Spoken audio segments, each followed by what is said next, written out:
बाल चौपाल। बाल चौपाल। सहकार रेडियो पर ढेर सारी मस्ती और जानकारियाँ।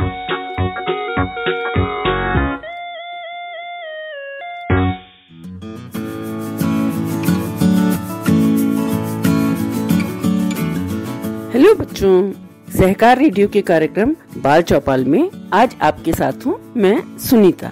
आज ज्ञान विज्ञान की श्रृंखला में मैं आपको सुनाऊंगी एक और खोज की कहानी। ज्यादा मौतें क्यों हो रही हैं, रोग कैसे फैलते हैं और रोगों से लोग कैसे मरते हैं। डॉक्टर इग्नास सेमेलवीज की कहानी। इन्हें भी बहुत सी मुश्किलों का सामना करना पड़ा। इसे लिखा है अंशुमाला गुप्ता ने और प्रकाशित किया है भारत ज्ञान विज्ञान समिति ने, जिनसे हमने इसे साभार प्राप्त किया है। तो सुनो डॉक्टर इग्नास सेमेलवीज की कहानी।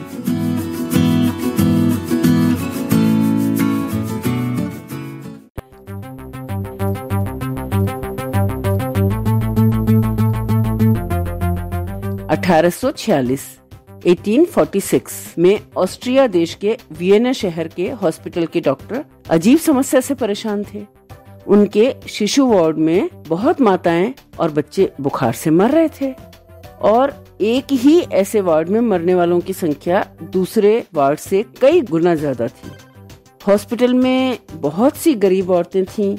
ये औरतें अपने इलाज का खर्च नहीं उठा सकती थीं, इसलिए अपने बच्चों के इलाज के बदले वे डॉक्टरी सीखने वाले छात्रों के एक ट्रेनिंग प्रोग्राम का हिस्सा थी और सीखने वाले छात्र और दूसरे डॉक्टर इस वार्ड में बार बार आते जाते थे।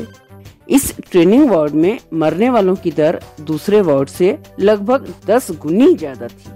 दूसरे वार्ड में बच्चों के जन्म और उनकी देखभाल में मदद अनुभवी दाइयां करती थीं। डॉक्टर इग्नास सेमेलवीज ने इन रहस्यमयी मौतों का कारण पता लगाने की ठान ली।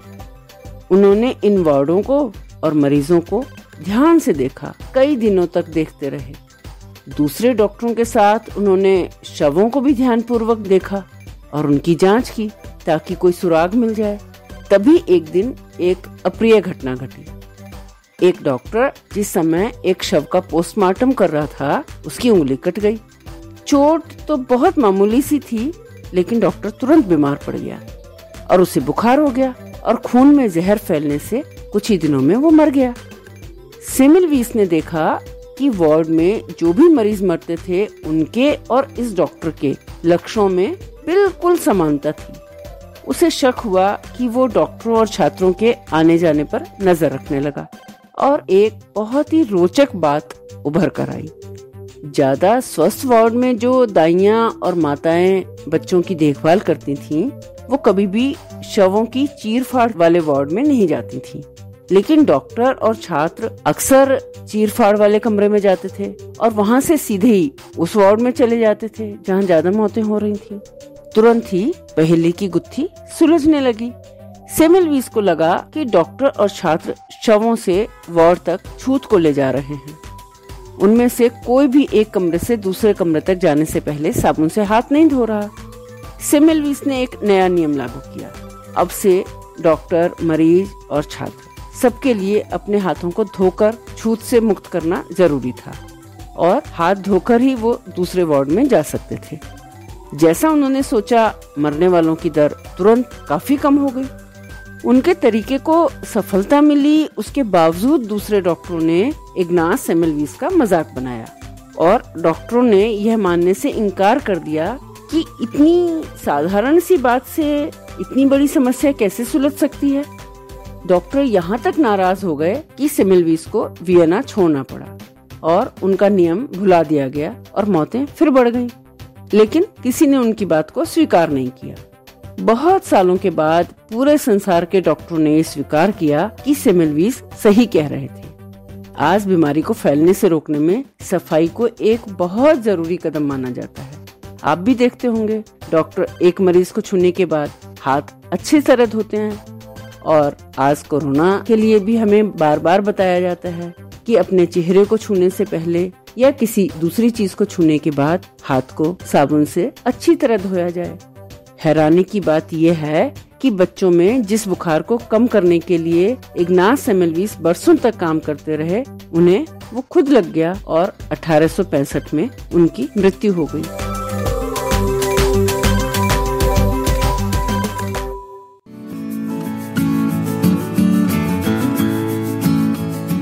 तो बच्चों, आप सुन रहे थे सहकार रेडियो का कार्यक्रम बाल चौपाल। ज्ञान विज्ञान की श्रृंखला में आपने सुनी डॉक्टर इग्नास सेमेल्वीस की कहानी। आपको ये कहानी कैसी लगी, कमेंट बॉक्स में लिखकर हमें जरूर बताइएगा। अगर आप ये कार्यक्रम पहली बार सुन रहे हैं और हमसे जुड़ना चाहते हैं तो व्हाट्सएप ग्रुप से जुड़ने के लिए 9617226783 पर अपना नाम और जिला लिखकर भेजें। फेसबुक से जुड़ने के लिए पेज लाइक करें, या फिर अगर आप हमसे यूट्यूब पर जुड़ना चाहते हैं तो हमारा चैनल सब्सक्राइब करें। अधिक जानकारी के लिए हमारी वेबसाइट सहकाररेडियो.com देखें। तो आज के लिए बस इतना ही। अगले हफ्ते ऐसे ही किसी और कार्यक्रम के साथ फिर मिलेंगे। तब तक के लिए दीजिए इजाजत मुझे यानी सुनीता को। बाय बच्चों।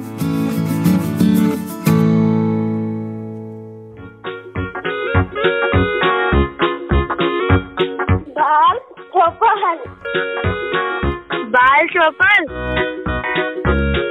बाल चौपाल। सहकार रेडियो पर ढेर सारी मस्ती और जानकारियाँ।